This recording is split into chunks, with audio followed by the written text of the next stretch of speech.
Kiongozi, jambo. Nasema mjambo ndugu mtangazaji. Labda ungejitambulisha? Kwa majina mimi naitwa General Proclamé Kuruninga Venasi Izaki. Na kiongozi Kuruninga Venasi Izaki, leo mnapatikana mjini Baraka, na labda chanzo ni gani, sababu ni gani? Maana we ni mtu ambaye unapatikana tarafani Uvira. Kipi kilichokufanya uwe mahali hapa kwa siku ya leo? Ndugu mtangazaji, sisi unaona kama tunapatikana katika ndani ya vile ya Baraka kwa sasa hivi. Sisi hatukufuata kitu kingine hapa, na safari yetu haishii hapa.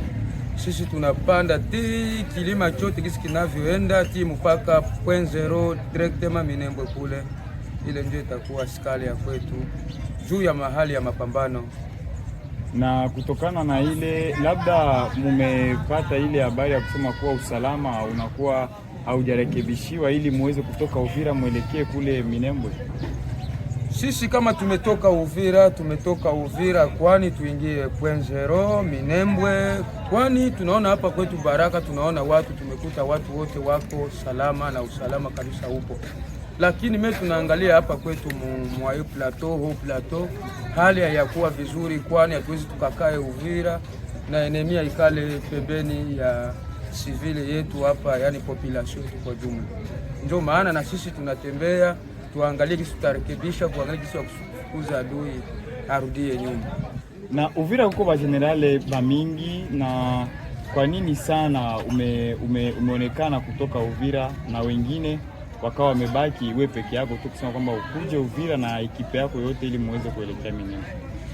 Ndugu, unaona staff yote hii ambayo inatuzunguka hapa sio ndogo.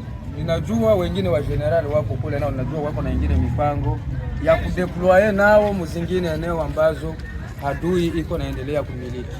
Tunajua sisi kama tuko hapa hakuna mtu mwenye anakaa chini. Tunajua majenerali wenyewe wanabaki mtaani Uvira, wenyewe tunakuwa hapa Baraka ili tuendelee vilimani huko. Tunajua ni kitu cha maana sana. Kama sisi tuna progresse, tunashajua mipango yetu iko namna gani. Ndio sababu inasababisha tufike hapa, na sasa hivi tunanyanyuka kupanda kilimo. Na kuna wale wa general ambao wanakuwa na ile tabia ya kujificha, ya kutokutaka kwenda vitani, tofauti sana na wewe. Kama gisi umeonyesha ujasiri, unaweza kuwa na nini cha kuambia wale ambao wanakuwa sana wapendi kutuma askari kwenye vita vyao? Kwa hiyo huyo mwenye atafichika mwasema unakuwa mwanajeshi unajificha au utaenda kwenye mapambano basi hii kitu utaikamata bila useme, yani paske ule mwenye anajificha ule ni bandia, ule sio mwanajeshi. Na kuna wale wa jeshi ambao wanakuwa pia na tabia sana za kukimbia vitani. Anaposikia kwamba tunaenda kwenye vita, anaacha safari, anapenya. Kwako wewe ile unachukulia namna gani, na adhabu gani ambayo unaifanya? Adhabu, mtu akinikimbia kwenye vita, shajua secret militaire gisi naendelea, ule ni mtu wa kushikwa na ngazi zingine. Kama ni kufungwa anafungwa, kama ni kuuawa, kama ni kuchinja wanatia ni kisu ni kuchinja. Kwani wale ambao wako nakimbia, wale wanakimbia hizo habari, tunasikia tunaenda kuvita, tunakuwa fasi moja na kukimbia. Huyo ni mtu wa kuua, sio mtu wa kuachia, kwani ule ndio anaendelea kuuzisha nchi. Angejua kama yuko anapenda afanye defense ya nchi angekimbia.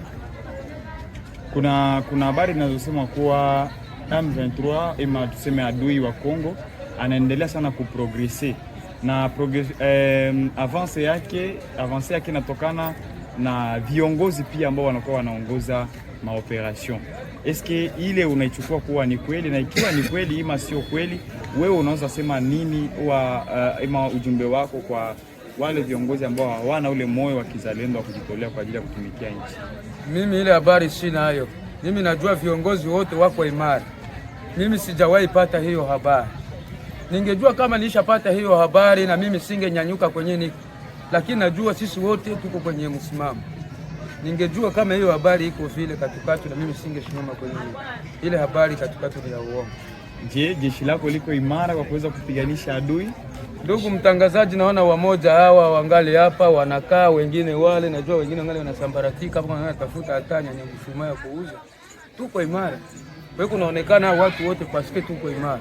Na vita ya leo kwa sasa wewe unachukulia namna gani kutokana na hali ambayo inakuwa ikijionyesha?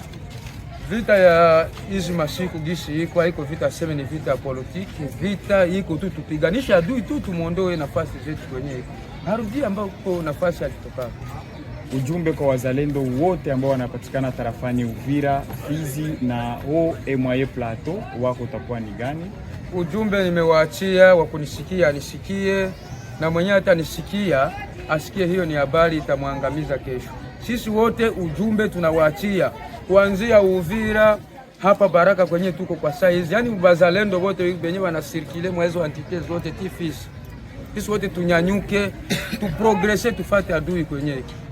Na labda kuna neno gani la mwisho ambalo unaweza kuambia wale wote ambao wanajiita wakongomani wanatoka upande wa serikali na kujiunga na AFC M23? Una ujumbe gani kwao? Wale nawaambia ujumbe ambao mimi nitawaambia kuelezea wale tena wasijitie kama tuko nafasi moja nao. Deja ule ni enemy. Sina droit kumwambia ngaseme arudie. Yeye akae kule kule, ataona faida yake kesho, na kama yeye anaona wala tuna besoin ya kumnegosia arudie nafasi yetu. Kama yeye anaona kama tuko na kazi, tuko natumikia nchi, tunamuomba arudie, akuje ajiripoti kwenye gouvernement, kwenye uongozi, watamkaribisha sans problème.